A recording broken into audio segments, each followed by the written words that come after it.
Who's wrong and who's wronger? In this corner, followed by millions, James the Exploding Unicorn Breakwell.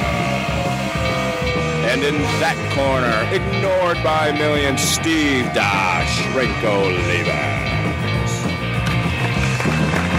All right. Listen, I'm going to thank the people anyway, James, because I'm nice that way. I can't be you. So thank you, everybody. Thank you for applauding, and thank you for joining us on Wrong and Wronger. Nobody's thankful, Steve. You can take an audience poll. None of them are thankful to be here. I think you bring them here at gunpoint. Well, welcome to the show, Wrong and Wronger, and this is the show where James Breakwell, the Exploding Unicorn, a guy who once yelled movie in a crowded firehouse, he and I debate topics that are tearing America apart. And James, we're restorative in the way that we bring unity to the two sides, the warring factions. We are in complete agreement, except for anything we talk about where we disagree completely. But other than that, we're on the same page. No, those Venn diagrams are one circle. I like that. Yeah. All right. You know, at the end of the last show, it occurred to me I don't have a good catchphrase to lead out of the show. Like, I just sort of thank everybody and tell them to have a good week. We need it like a catchphrase, something that I can give as like a little wink and a tip of the cap to the audience on our way out. Now, I really want to shoot down this whole line of conversation because that's what I do, but I feel like you're making an awkward segue to something, so just do it. Whatever you're going for, do it. You know, I don't know that you deserve to hear some of the ideas that I've got jotted down here, but I'm going to say them just for the sake of the listener. The listeners, for putting up with you week after week, they deserve a lot more than I can possibly offer. But our show is Wrong and Wronger, right? Yes. How about this? How about... thanks for listening to James and I. At least we're not the wrongest, huh? Yeah, that is. Those are words. Yes. All right. Hang on. I guess since we don't hear any audience feedback, I've got to be your entire feedback, and now you're going to expect me to be supportive, and I don't know if I can do this. But continue. I am going to do my best. There is a little sign above that door which says, "Abandon all hope, ye who enter." That is the door of Breakwell's support room, right there. You know what? I forget it. I'll just give the bland. I want to be as vanilla as your life. That's what I want to be. God, you want to be what? As vanilla as Breakwell's life. That's what I want to be because that's where you're the most comfortable. That's fine. I believe that I have argued on behalf of chocolate every time chocolate has come up, be that chocolate ice cream or pure chocolate M&Ms as opposed to the garbage peanut variety. I'm always on the side of chocolate. And if you don't give the rest of the outro list, I'm just going to make up an outro, and you are not going to like it. So you want to do the outro this week? This is on you. I don't want to do it at all, but as a punishment, I will. Well, who are you punishing? It's the audience who gets punished. You assume they'll still be here by the end. I'm pretty sure your one-item list sunk us. Get to item number 2. I don't have any more items. I will stand in defiance right now. Was it a bluff? Was your list a bluff? You no. Feedback, and really you just decided that we're not the wrongest? Now, when have I ever lied to you? I have 3 items staring me in the face. Every time. All right, yeah. When I said, I think I'll really enjoy doing the show with you. Do you remember that back in May? I do remember that. We both lied that day. All right, well, so Wrong and Wronger. At least we're not the wrongest. That could grow on me by default, I guess. Well, it's going to have to because that's the only one that you're going to hear. And all right. I'll just tweet the rest of them to my followers because you don't pay any attention to this stuff, and your followers are all watching all the little things that your kids say to you because they are obviously the stars of the one-man show that is James. But I'm going to leave that alone for now because I am not an insulting person. I'm kinder and gentler than Breakwell. This is not well. Actually, you know what? I'm going to agree with you there. You probably are. It's a very low bar to climb, though. It's our standards rock bottom. Let me transition that phrase into the nice thing that I'll start because I know you need a little bit of time to do some prep while we're on the fly here. So I will hand to you the compliment first, and I'll say, if you remember, and last week I did kind of a 70s TV theme with That's Incredible and In Search Of. I'm going to go back back to the Gong Show on this one, the Chuck Barris Gong Show. And they had a guy that would come on periodically called the Unknown Comic. And that idea was actually lifted from an old James Breakwell elementary school prank where he put a paper bag over his head and called himself the Unknown Unicorn. And that kicked off an entire fad in America. I never should have taken the bag off. Let's be honest here. With that bag on, you don't have to comb your hair. You don't have to worry if you have something stupid on your face, like your face itself. I mean, life is easier under the bag. And I think career-wise, taking the bag off was a big mistake, and I'm still paying for it to this day. Well, in third grade, your beard got a little itchy under that bag, too, so you had to do something different. Yeah, but if you're talented enough, you can shave under the bag. I mean, it's doable. You just got to make sure not to get the bag wet. Oh, there's your next $1 million idea, the bag shaver for all the really ugly dudes. They can't even shave on. They can't even look at themselves in the mirror. Huh? No, the thing will break. Their eyes will go crossed and screwy. Yeah. All right. Well, so now I will send you the first prototype because clearly you are in desperate need of it. So thank you for bringing that up. Now I want you to look down at the paper where you've scribbled down all of your show notes, all that prep that you do, and read to me what you've got for my compliment. Well, for your compliment, which I have written here in excellent calligraphy, well in advance, I would just like you to compliment you on being one of the very few people to be able to read Elven runes in their native form. You had to take a foreign language in high school, and you elected to make your own course, and they trusted you, and that was a mistake. Well, and you went back and you read Tolkien and you learned the runes, and that explains why you didn't have a date until college. And it explains my incredible weight gain because all of those cookies were fantastic in that tree. We sat around a couple of Toll House morsels in that bad boy, and we just spoke the runes. And you get the right amount of leaves from the elven garden that you can also put in a cleverly crafted water pipe. And those runes start dancing and coming to life. And that's why you need the cookies right there on hand to quench that insatiable hunger you get from a little bit of rune talk. Okay, we've learned something else about Steve's middle school experience today. Was that middle school? You said it was high school. Well, I went backwards. The compliment was retroactive. It just keeps changing and moving back in time. All right. Speaking of moving back in time, we're going to move forward in time, get out of this segment, and move into the debate. What are we going to take on today, James? We've got a controversial one today. Yeah. 140 characters versus 280 characters on Twitter. Which is better? All right. Now, for your Facebook crowd, just give a quick overview of what that means. Okay, so for the Facebook people, all four of you who come from Facebook to listen to this, Twitter used to cap everybody at 140. It was an arbitrary number. And then recently, for equally arbitrary reasons, they moved it up to 280 characters. You can now write tweets that are twice as long as before. Is that good for the world or not? I don't know. The coin flip will decide. All right. So, bigger tweets or smaller tweets is basically what the 140 versus 280 comes down to. And the Guam Quarter of Fate rests on my thumbnail. Tell me what the two sides represent. All right. If it's heads, I'm arguing 140. If it's tails, I'm arguing 280. All right. Here we go. The quarter is up. And it landed and skidded underneath my computer, but I got it. It is Guam. Why am I not shocked in any way that you could once again not catch that quarter? Is it my job to catch it? I like the audience to hear that the quarter hits the table. That lets them know there's authenticity to what we do.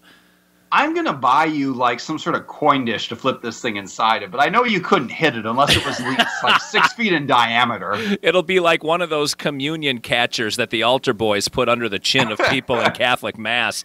All right, I got... tell you to go. Go ahead. I'm going to finish the insult. Just go. You and I are the only two that get that reference. All right, it is Guam. You have tails and you have 280 characters. 280 characters. Thank goodness, because 280 characters has made my life so much easier.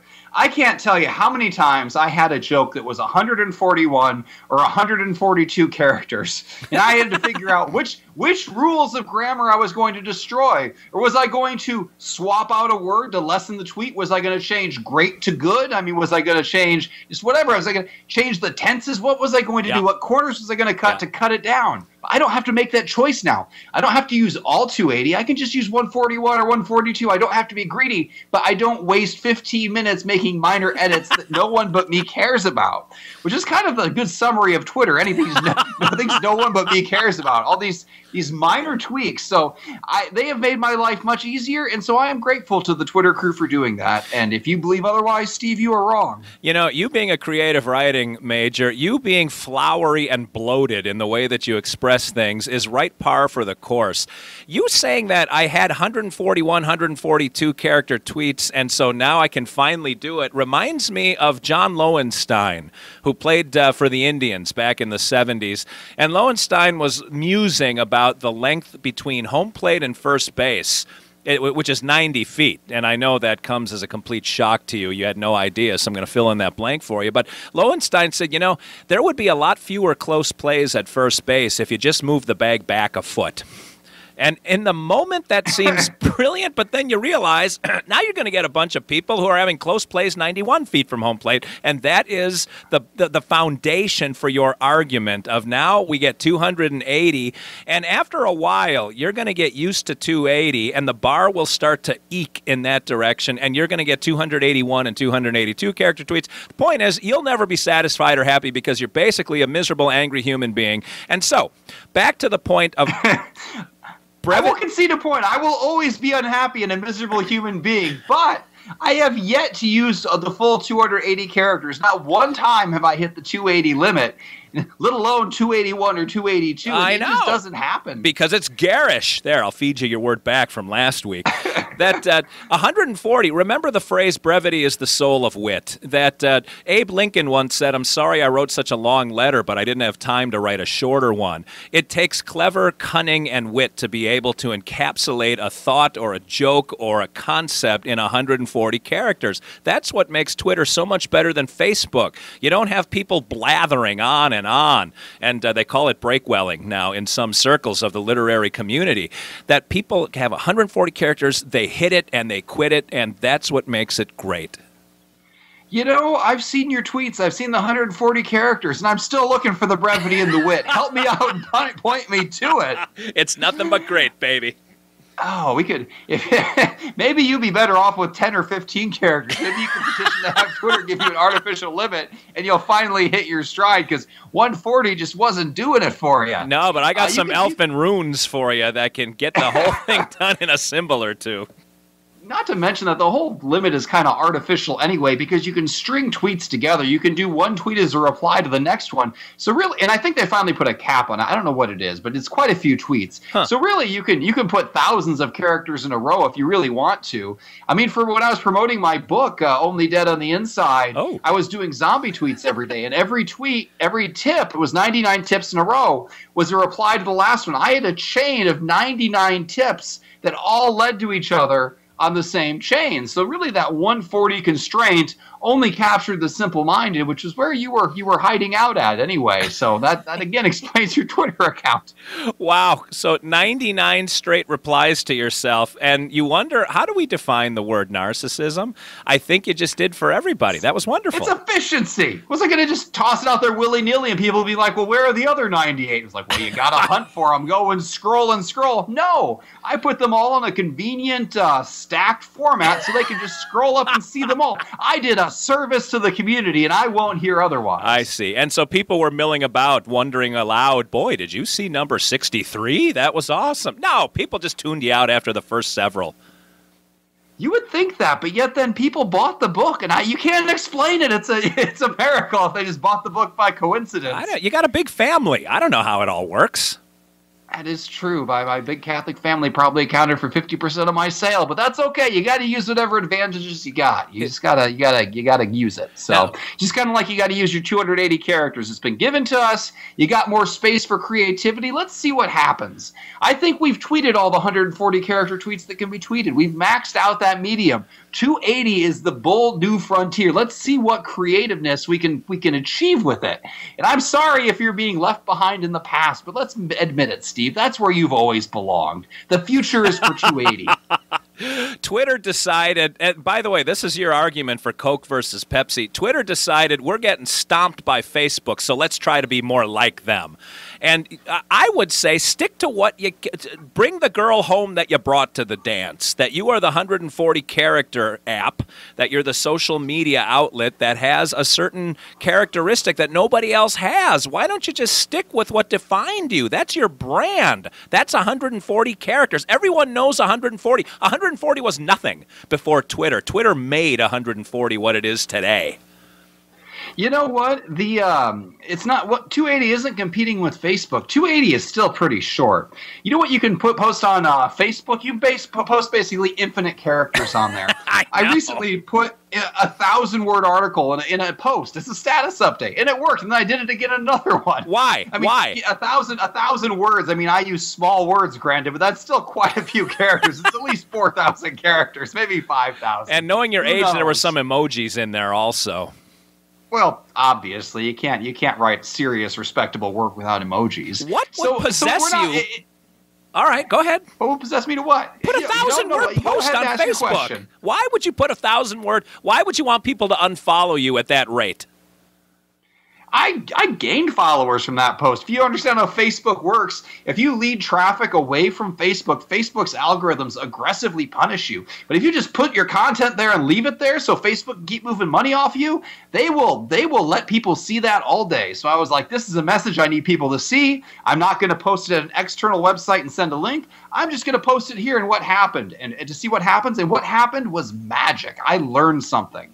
But that's still no comparison to the 280. 280 still requires some editing and some brevity. And what 280 really is it's equality across international boundaries. So languages like Japanese, where a character could be an entire word, could fit so much more. They could fit entire paragraphs in a tweet. Whereas in English, you could not. You could write like 3 sentences, 4 tops. So Facebook thought, let's let Japan and America have equal experiences. Let's not divide this by country anymore. And they brought the world together with 280. And why would you have a problem with that? Why? Well, mostly because the Japanese listenership of this show accounts for just south of 0%.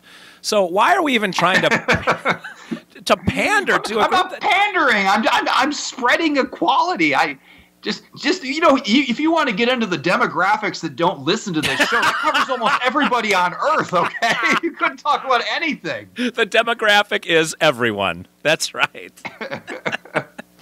Now, 280 is a punt. It's a desperate attempt to try to be something they're not.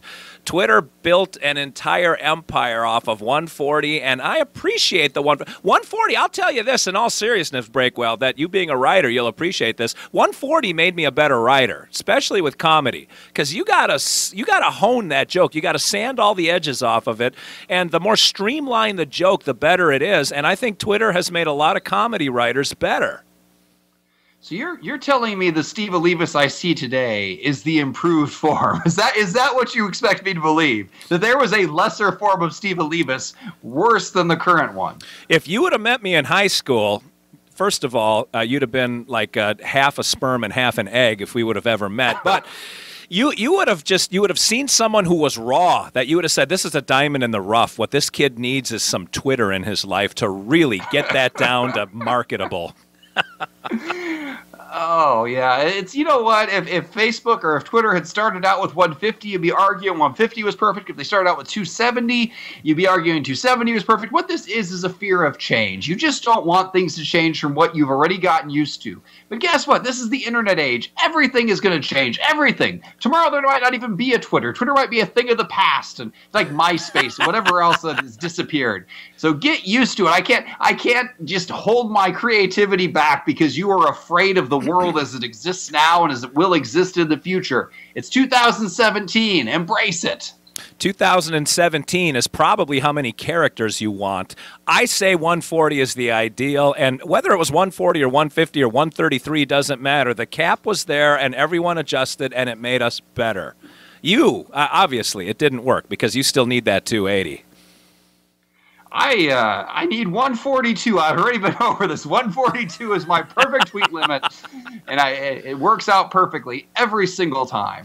Well, just today actually, I was writing out tweets, and it was the first time I ever even hit 280. I tested it out, and I ended up not sending 280. I sent like 265, but it was the first time I'd even ever seen it turn orange to show me what the character limit was there. It was a surreal experience. I felt like I was an astronaut looking down on the earth. It's like I'm up here in such a high character count. I don't even know how to handle myself. And I backed it off a little, got down to a safer 265, and it was okay.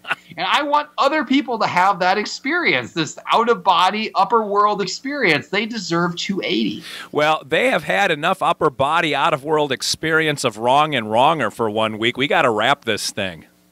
Just a minute. I want to know. Are you going to use your favorite line to end the show, or are you just going to be sulky about it? I'm going to be sulky because you said you were going to do the rap. And it's not sulky. I'm just going with what you gave me. All right, I'll wrap this up. All right. I'll do it again. No, you're really good at it. Go for it. All right. Well, I am James Breakwell signing out. You can follow me at Exploding Unicorn on Twitter. It's without the E there. Or on Facebook, Exploding Unicorn with the E. Steve Oliva, spelled just like it sounds. Don't ask me. I don't want to know. That's what he is on Twitter. I don't think he's ever heard of Facebook. And join us next week. What are we going to talk about next week, Steve? Who knows? I know. We're going to talk about your bad attitude. This is Wrong and Wronger out for another week.